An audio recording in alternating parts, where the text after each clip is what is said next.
Hello, welcome to the Land of Kakiak. My name is Laurel, and I have a McGuffey reader resource that's going to be new to my Etsy shop and soon to be on Amazon as well that I wanted to share with you today. So it's going to be specifically for the revised edition primer.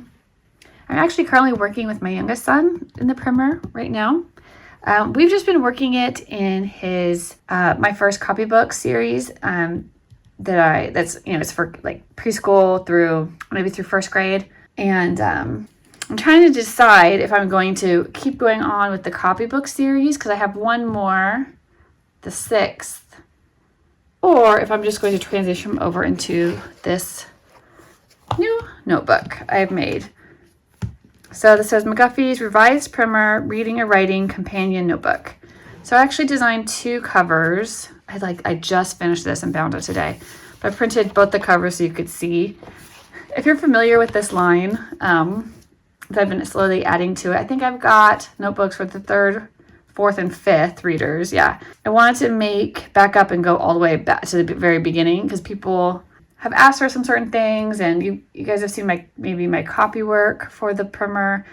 I have it for the primer, the 1st, the 2nd, and the 3rd, both in print and cursive versions. But just getting some feedback. People are wanting maybe something that they can get a little more out of than just the copy work. So I started with the primer, and let me just show you what's in here. Okay, so yeah, this is, if you're familiar with this, I try to do kind of a boy and girl version. I try to give like at least 2 cover options because I'm always going to want to make girly looking covers, aren't I? For personally. But I know that my boys would not want this as a cover. So I tried to do like a little forest scene for the boy version. And you can write their name, in here, whoever's it is. Okay, so those are the 2 cover options. And of course, this is a printable in the Etsy shop. So I just bound this at home. And I use for the handwriting font that I like my kids to use is like a Denilian. Okay, and it starts just right here with lesson 1. And I'm going to give you some tips about this resource in case you end up wanting to use it. Okay, so if you're not familiar with my copywork line, so the primer, it's the biggest font that I use and the biggest lines for writing, and it progressively gets smaller. Let me see, I can show you an example. Okay, here's the Amazon version of my copywork for the 3rd reader. So I just wanted you, for comparison purposes, let's go to a copywork page in here. Well, let's get to one where they're writing more. Okay, here. So do you see, I wanted you to see the difference. Because they're not going to be writing this big forever, right? But I think it also helps when they're learning to read to have the bigger font at first. So it's going to size down. It's going to step them down so that as their hand gets stronger and they're more coordinated and focused, that they end up, here versus here. Anyways, I just wanted you to see that's worked into the plan for their progress. Okay, back to lesson 1. So lesson 1, of course, is super simple. So the primer, this is for a child that already has mastered their alphabet and the letters of all the sounds of all the letters on their own. A isn't just a and a. There's also a is the broad A, right? So a. It's usually the vowels that have the most, right? Y has 4 sounds, right? Y and I, E. So that's what I mean by all the sounds, all the variations. I just have them memorize that. I did that in preschool with Bo. If they're a little bit older and you're oh, I only taught them just short and long versions of the vowels, it's not a big deal. You can still do the primer. I didn't do that for Will. We had started using a Becca, and so we had just done just the 26 letters, just their normal sounds, and just long and short vowels. We hadn't done all the different little extras that are less common, and we still it was fine.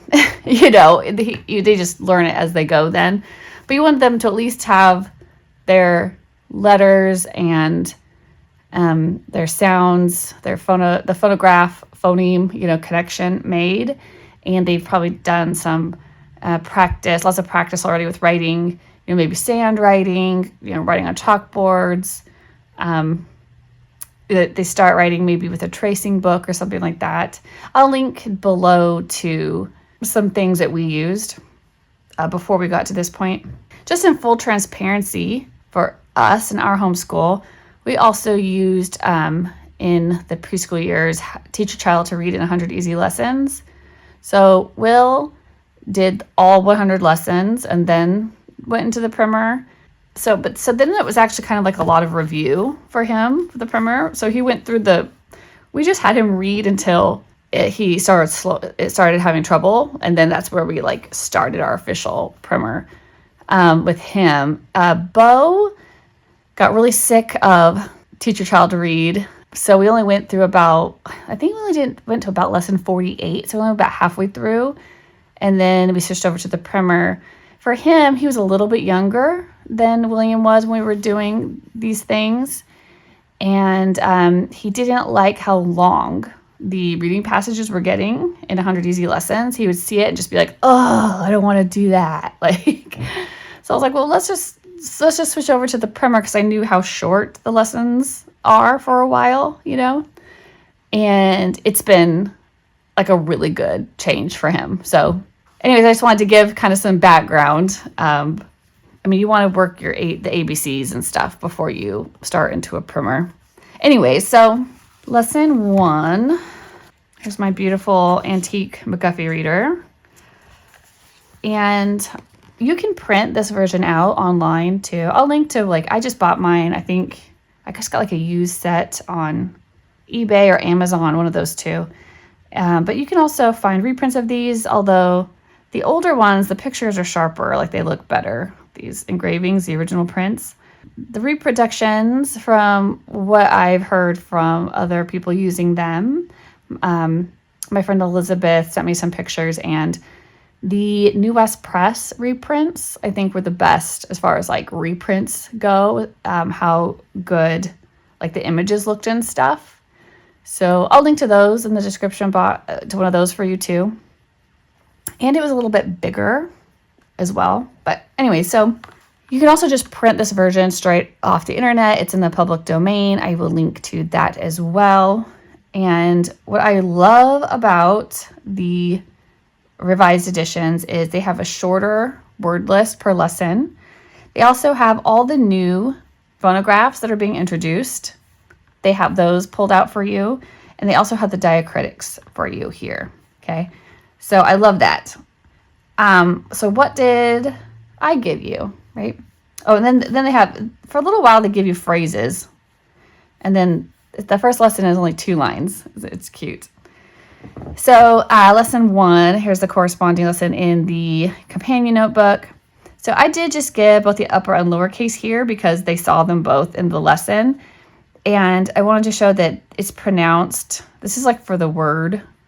We don't say a cat, a rat. We say a cat, a rat, So whenever you see, if you're not familiar with this, these slashes with letters inside, that means sounds like. So sounds like a lowercase u would be an uppercase u would be u, would be a long u sound.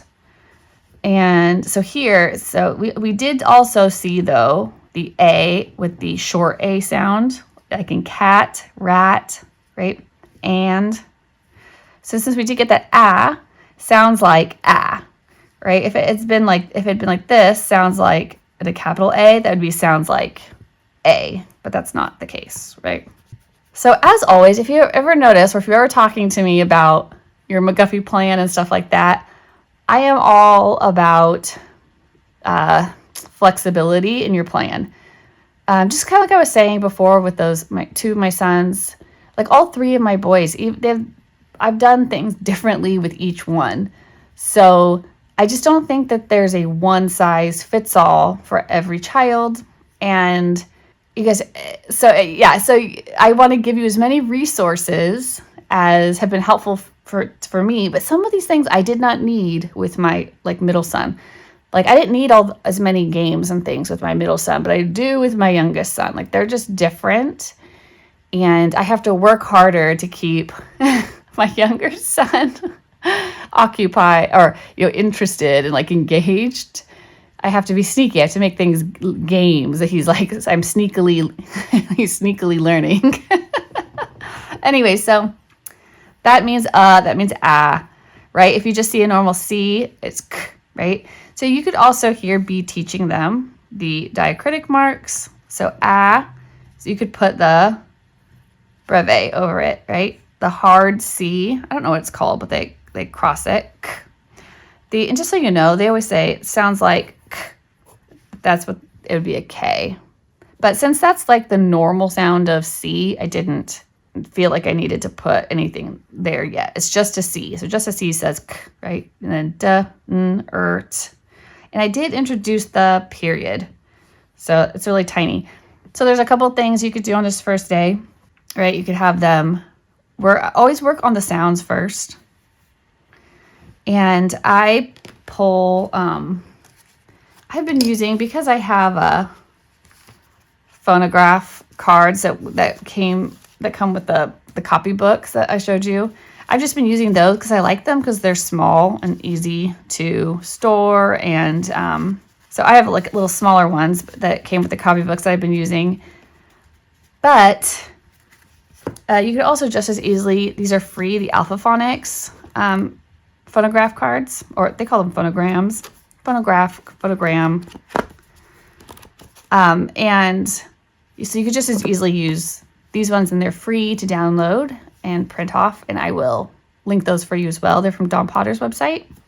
I'm just going to show you some tricks. I thought I would just kind of like, I've been storing up some tricks and little teaching things as I go, and I thought as I introduced this to you, it might be a good time to kind of show you some of the things that you can do or how you can use your resources.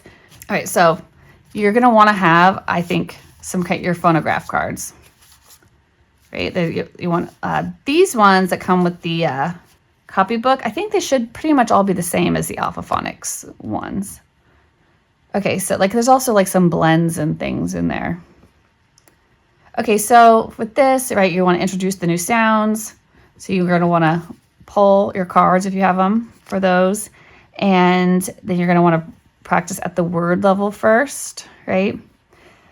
So something I picked up and carry forward with my reading instruction, I picked this up from Teach Your Child to Read in 100 AC Lessons, is they call it sound writing. So when they'd introduce a new sound, they'd practice it, orally and stuff, and then they'd read the passage, and then they'd always follow up with sound writing. So that's what you're doing in here, is your sound writing, basically, right? So you're going to want to focus on the reading part. So first the sounds, then putting them into words. Then here they have some phrases, and then they have a cat and a rat and a cat. They're incomplete sentences, aren't they? But that's okay. We're not worried about it being totally grammatically correct at the very, very beginning. We're just trying to get the kids to decode the words, really. And then you could follow that up with their sound writing. So you could say, in this passage, it represented the sound Say okay, and also So there's room to write it multiple times, right? And then they also we also saw like in cat. And if you wanted to have them to go ahead and just write the word cat, right, or rat, they could. Rat. And I like to have them sound out the sounds as they're writing them. And then k, right, we saw k. So you go k, k, k. Or you could you could put it into a word. K, at. D. We saw that it was up here, and it's in the word and. D. Right? If you want them to write and, you can. You don't have to, but you can. And then say it. So you see what I'm saying. You might just have them practice, just saying the sound, just the letters. T. Try to get them to write on the line. And then the period. So this is a sentence. We end it with it's called a period. And you show them it's just a little dot right on the line that goes at the end. That's called a period. Right? I have them point these things out to me. I use my language arts bookmarks more heavily in the first reader than the primer. But I will have them start pointing out to me. Can you find me a period? What does the period do? You also can tell them it's a slight pause. When you read it, it's a slight pause. Okay, so let's say that was just day 1, right? So you went over the sounds, you went over the new words, and you had them read the passage, right? And if there's anything down here, anything extra you wanted them to write, you could. Or if you want to draw a cat, draw a rat, right? They can. I was looking up something about handwriting just the other day, and somebody was saying, it was like their opinion that, drawing, is good for handwriting, which makes sense. It's like strengthening the hand and everything like that. Hand-eye coordination. Okay, so let's say it's usually going to take more than 1 day to master a lesson. Like, it's not weird if it takes a whole week or a week and a half, to master a lesson. It's okay. I just let them sit as long as it takes to master a lesson. So I'll just show you what I have for each lesson. So first we have the first page of a lesson is the sounds, the phonographs. The second page, and sometimes I'm going to introduce some punctuation or something. The second page, which I would think would usually be the next day, but however you want to use it is fine, is the words, right, from the word list. So we have and cat and rat. And I also put a capital A because we saw that word both as a capital A and as a lowercase a in the passage. So that's why I chose to do that. And then for look what I just found. I need to fix my font. See, it's a good thing I did this flip through with you so that I could catch my own mistakes. Okay, so now it's going to be the actual lines, like the copywork lines. And if they're just starting out, you may just want them to do 1 line. You may just want them to trace. It kind of depends. They may be able to do both lines. It kind of depends on what they've already been doing before you start the primer. So if you're starting this when they're like 6, this is probably going to be really quick for them. They'll probably learn really quickly. They might even be able to do all these 3 things in 1 day, right? It just depends on your child. So I made these purposely aren't black. They're gray writing because I want them to actually trace a cat and a rat, period. And I actually have them say period until they memorize what that is. And don't forget the hand hold. This is how I teach my kids. Whatever hand is their dominant hand, right? It's point. It's pointing towards the hand. Point.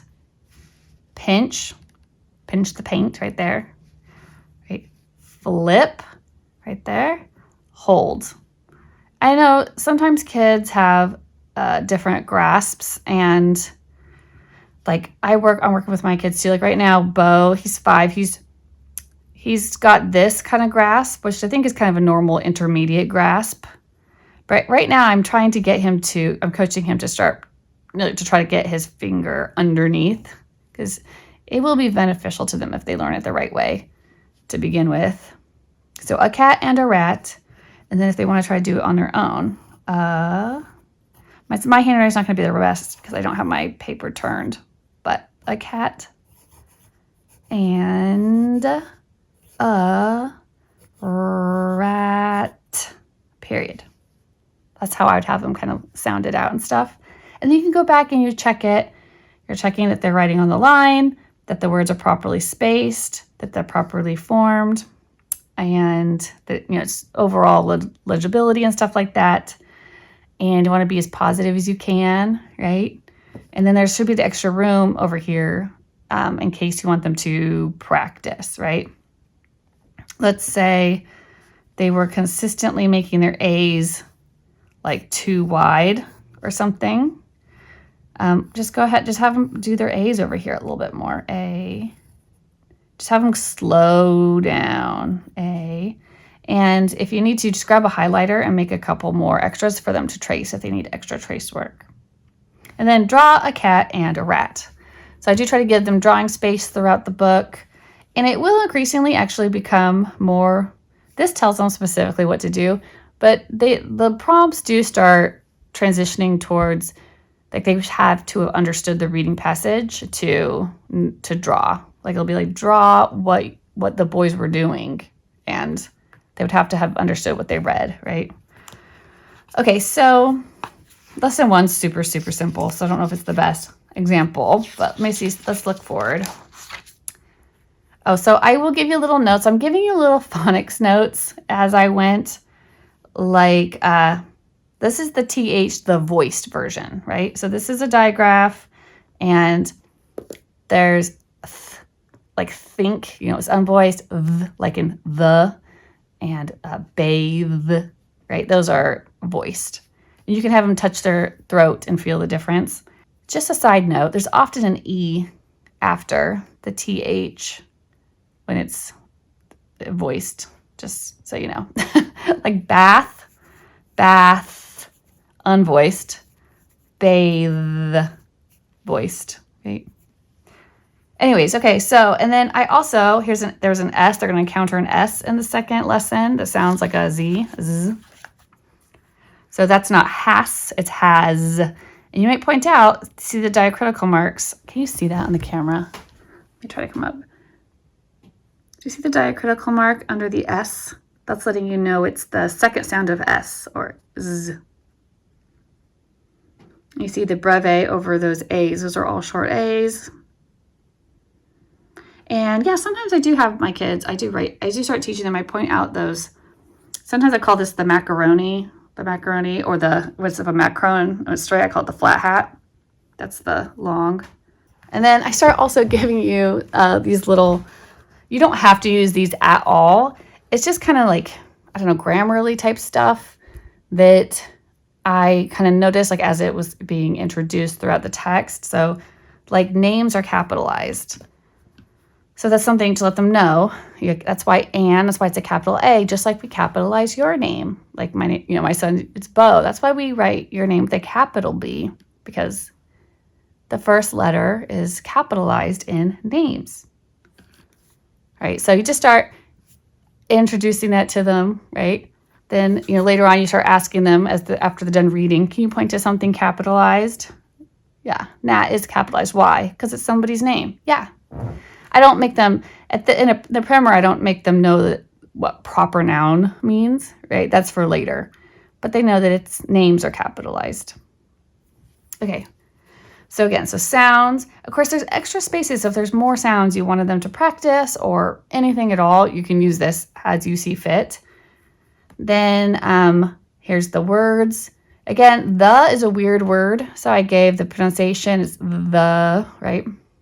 That's actually because the E is a schwa vowel, but I wouldn't tell them that yet. We do start talking about schwa. I do introduce that term to them farther down the line.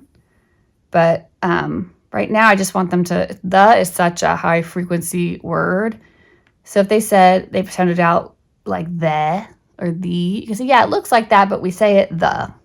That's just the cue that I give. And sometimes too much information does more harm than good. There's those. And then here's the actual lesson 2, the lines. It's very short. So my copy work in here is the entirety of the passages. So they will be able to copy every single line from these passages. And I forgot to say, as they are introducing new phonographs, right, you're grabbing those cards. Right, and you can do, as a warm-up, before you even start, you can go through your phonograph pile. And just, it's very simple. You can do more than that, but I'm just trying to give you some basics, or the Alpha Phonics cards, whichever ones you're using. I do also have, this is something I had to start doing with my youngest. I made those puzzles for these. So let's go to, I'll just show you because these are the cards I have out. He's currently in the He's on lesson 19. Oh, and I write in my book.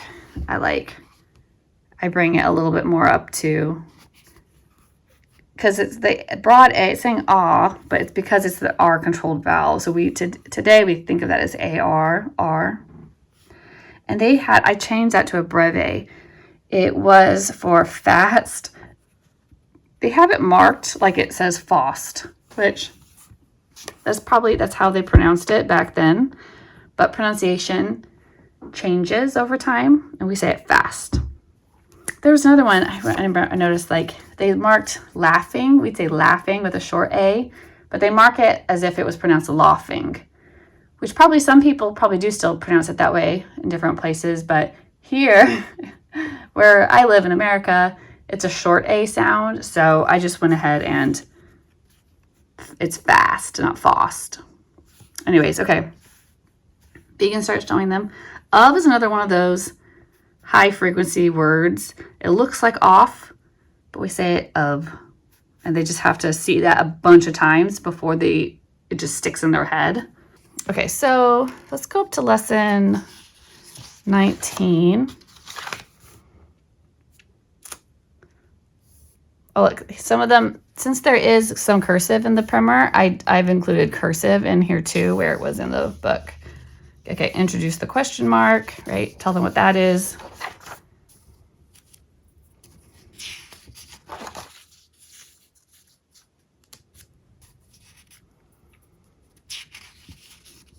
See here's a reading comprehension prompt. It says, draw one of your sentences as a picture. So the man has a cap, or the lad has a fan, or has Anne a hat, or Anne has a hat and a fan. They're going to have to understand that sentence to draw a picture of it.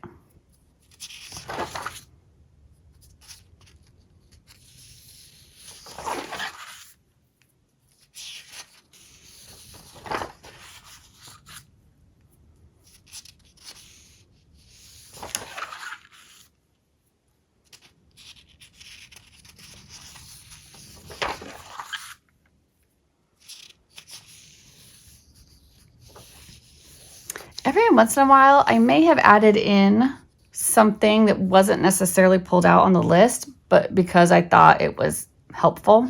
So you might get an extra word from the passage or an extra phonograph. So that was just me. Sometimes I did add a thing here or there because I thought it was going to be helpful.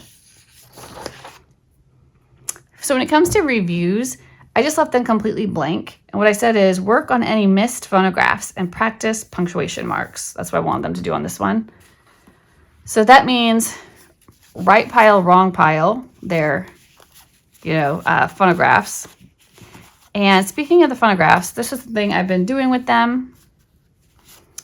So let's say we have the IR phonograph. The X's are for tapping. It's for them to know how many taps. Right? It's for each letter. So they would go like this. IR, and they go across like bird. So it's tap, swipe, point. IR, bird. And sometimes that is helpful to add some kinesthetic activity to it. Okay, so let's say you write pile, wrong piled, right? These are glued sounds. I think these might have been something that I added in to the phonographs because, it's a spelling pattern that you see a lot. So I want them to know you saw OLD. It says old. Okay, so blah, blah, blah. Okay, let's say these were your, here's your wrong pile, right? That they struggled. And, things like I say, they have to say all the sounds. So it's spelled I, and it can be I, E, because there's 3 sounds. There's some example words too. Anyway, so I just said, so work on any missed phonographs. So whatever they missed, just have them practice it out. You can write it in for them. You can be like, I want you to do your I's, practice those sounds. AR says R. AY says A, right? You can give them the diacritics too. You can tell them I honestly don't know how do they mark it when it says E. Sometimes I just write 3. It's the third sound. In the back of, maybe it's the first reader that has the phonics chart, but that's helpful for looking at his diacritic marks. So you could also, this is something we've been doing in the copybook. You could also give them words that would have missed. Like, let's say the word stay, star, stick, or something, right? And you can have them circle or like highlight, say, circle the letters in this word that say the word A, right? You go A or something. Or you can do st, and then give them, how do you, in the word stay, how do we spell the sound A? If they don't know, just tell them and have them write it in. Another thing you can do is, so let's say the next day, and then I'm still having them, like this is just like their word work. If it's a review lesson, then I'm also having them, this is lesson 10, let me see, I'm having them still read the passage, like, or still try, right? Their first attempt at reading the passage. You also can then start, when they're reading it, you're like, which words did they miss? It says work on any missed words. So if you noticed, just while they're reading, you might just write down what words they missed. Like, let's say they missed the word catch and the word seize. You could have them just copy it, right? You could also do some practice. Is it phonemic or phonological awareness? All those FH words, they all blend together. You could also say it was the TCH part that they were struggling with. Maybe they're saying cat or something, and they're not seeing this TCH as one unit of sound.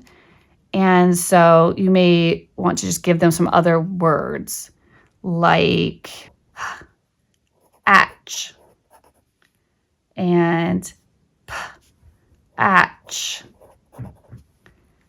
and latch, right? Like just by repetition. And then, they'd be like hatch, that's a H, atch. And then you maybe have them write atch, atch. That's all one sound. Patch, atch. And then just have them copy, atch, atch. And what's the other one that I said? Latch. They're like, L is an L. Latch. L, atch. L, atch. 3 sounds, right? So I just have them, just see if you can do some very repetitive stuff. You could also do it the other way. You could say hatch or, catch. You could say catch, patch, latch. And just tell them it's going to be spelled the same way. TCH, ch, right? And then they go catch, right? So you could have them just fill it in. I mean, you get the idea. I do like them to see that underline them sometimes if they're struggling, because you show that these are all together as one unit to make one sound. Okay, just some thoughts. And then if you want them to write it in a sentence, they can, right? Whatever you want to do. And then here is the actual lesson here. Tom's nag is fat, his dog is not fat. And you may not be doing, you may not be doing in the primer like the whole thing. They may literally be doing one trace, one right, and that's like, they wrote like 2 lines that way, right? Or, 1 to 2 lines. It's up to you. And then this one, because I had some cursive practice in it too, and then draw a fat frog on a log. That one I give them an easier prompt because I was like, they just did a lot of work on the review. The review passages are always the longest ones, right? Okay, so yeah, short E, eh. So you can have them practice putting in the short E and the long E symbols. Sounds like, big E sounds like E. And then I just put in here open syllable. This may or may not, you may not say it as an open syllable, but just so you know what it is. This is for words like he, she, we. So when the syllable is open like that, it is usually long, like in the word she, right? So you can tell them if they struggle, they're saying she or something, or say it looks like that. But she, it's a long E because there's nothing to close it off. When there's nothing else after the E, it can say its own name. So it can, because a lot of times E on the ends are silent, right? But specifically, so don't give them too much information. Just say it. This one, you actually just say it E, she. When they're all long at the end, they can say E sometimes. But yeah, that's true of all vowels, right? Okay, so this one, I did talk about the plural S. You just tell them, for a lot of things. For most words, if we just add an S, if you see an S on the end of it, it means that there's more than one of them. That's what that means. So in the primer, I'm focusing more on decoding, as in reading, than I am on encoding, like spelling. So I would, when we were doing the primer, I wasn't doing any spelling, I'm just trying to get them to learn how to decode first. Because encoding is harder. I just wanted them to focus on being able to, getting comfortable with reading for the primer and their handwriting. Those are the big things, is reading and handwriting. Not so much spelling. Although some stuff they'll pick up from doing this. This is for, I. So the I is, when it's capitalized all by itself, they need to pronounce it I. They'll note to them capitalize the first word of a sentence. So anyway, so this is basically, you're going to be practicing phonographs and phonemes together, the word level, and in sentence form. And they're going to be picking up a little bit of grammar, right? A little bit of punctuation stuff. I keep it as simple as possible, like commas. I don't really say what the purpose of them is. I'm just going to tell them when you read it, there's a slight pause when you read. Just like a period, sounds the same. Just take a little pause. And the McGuffies are just full of such good virtues. So you cannot tell me that this isn't the best thing for your kids to read. Here's one. Double consonants only read as one sound, like the word dress, right? We don't say dress, right? Just dress. Doll. It's not doll. Da-la-la. You can have them, even the words I give them, you can have them say, can you underline the 2 letters that say ooh? Can you find it? You can do a little scavenger hunt, right? That's from their phonograph work. So there's the ooh, they can do that, right?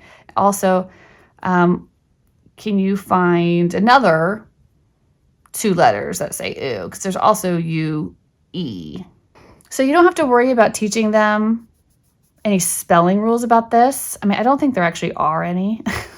You just have to be familiar with the word. Just that they know that both EW and UE say ooh. See, here's a reading comprehension drawing assignment. It says, draw how Sue is kind to Anne. So I have to know what Sue did that was kind. And then if they want to, they can draw how someone has been kind to you. Okay, so I also have, that I use with this, I have word flashcards. for the primer. And I do 2 of each word so that we can play memory. And sometimes we also play, we play hangman with these words too, right? So you can have one set up here, like the words they can pick from, so they can look at them. And then you can have like your pile over here, so that you can just, and then you can have like your hangman game going, right? And then you can just be drawing whatever's next, so they can't see it. And then, if they get, once the word's off the list, then they can just, flip it over, and they know they don't have to look at that word anymore, and they can focus on these ones. You can also use these lines, like if it takes multiple days, like there's a lot of extra lines in here. You can do dictation. You can dictate, you can say, see if they remember how to spell it. If they don't, like the word there, just say, just have them, like they can cover it, or they can, well, mine's spiral bound, so I can flip it over. You can write, we're going to write the word there, and you can just dictate TH, V, air is spelled E-R-E. So it's THERE, there. V, A, right? And that's it. It's like silent. I think he does this little caret thing in the book. Okay, so we go over paragraph, a group of sentences that start with an indent. So when they start coming, in paragraph form, you can just start pointing that stuff out to them. So yeah, I was just giving the little things like that I actually said to my kids. Like these are kind of like my notes that I was giving to my kids as we went. Sometimes you just may want to go over word meanings your student is unfamiliar with. Just kind of a reminder, like you can do that stuff. When they're really young, what they're reading, this is how they're building their vocabulary. And so every once in a while, if they get a word like men, I may tell them, men is plural of man. We don't say mans, we say men. It's just one of those words. And just teach them just a couple, just introduce them to, these are things that can happen in our language,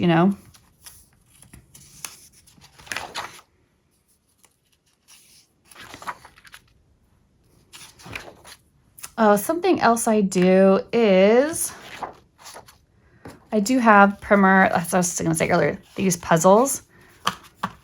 So this is for lesson 19, but you can put them all out like that, right? Or you can give them one at a time, but have them read the word, practice sounding it out and everything. And then once they get it, they get to flip it over, right? And then eventually they'll have them all flipped over. Like, don't give the answer to them too fast. Help, give them time to sound it out and think about it. Right? And then they're going to put their puzzle together. Of course not. And this is my favorite thing to do, like whenever we start a new lesson. And these puzzles are the same pictures that are in the book itself. So don't let them see the pictures first. Like I literally do this all by itself, the puzzle, very first thing to start off a new lesson. I don't want them to have any hints. And this is, this is a good one to do when kids are just like in a funky mood. And you're like, come on, let's just do your puzzle. Or let's just play memory with your word list. Or let's just play hangman. Ta-da! I'm like, what do you see? Right? Or you can do this at the end too. I used to, something I did, especially with William, I remember I would cover up whatever picture it was. I could hit like a sticky note or something so he couldn't see the picture. So he couldn't guess at the words at all. And then once he finished the passage, then it was kind of like a little, ta-da, now you get to see the picture. Is that what you read about? It's kind of like a little prize at the end. See, that's the picture from the book. So anyways, this is the new notebook, companion notebook to go with the revised primer. If you guys use the original McGuffey, readers. I do have original McGuffey reader resources also in the shop. You just go to it's in a different category, but then I have the revised and the originals are separated out because I want it to be so confusing. But yeah, so you're going to get some extra phonics practice, lots of writing practice, handwriting model. You're going to get some pronunciation help and some, grammar notes here and there for me at the bottom. If you want to use them, you can. And this should be fairly open and go. You don't have to have phonogram cards, wordless cards, and puzzles. You don't have to. Those are just add-ons if you think that would enrich their learning. But I did not have, when I taught William how to read, I did not have any of it. I literally just used copywork and my original copywork and the reader. So yeah, I just wanted to give you guys a little something extra for people that wanted a little bit more. And yeah, let me know what you think. If you think there's something else I should add or do to make this better, leave me a comment below, because I'm happy to. I want this to be as helpful to people as possible. And I will be, once I get this one kind of perfected. Oh, there is some handwriting practice at the back. Just 52 is the last lesson. There's 52 lessons, just so you know. But here's some handwriting practice in the back. And you can see it's sized down. It's getting them ready for that next size in the next reader notebook. So there's cursive, uppercase, lowercase, extra lines. Here's the print. And you may want, you could always have them do this to begin with, but it's a little bit smaller than what's in the lessons. And if you guys do need, if you like some kind of handwriting practice, I do have Danielian, shortcut to Danielian resources, like a little handwriting workbook that I will link in the description box for you also. Okay, if you have any questions, if I left anything out, or if I wasn't clear, or if you have any suggestions or whatever, leave them for me in the comments. Let me know your thoughts. I always am appreciative of the feedback. And I will talk to you guys soon. Bye.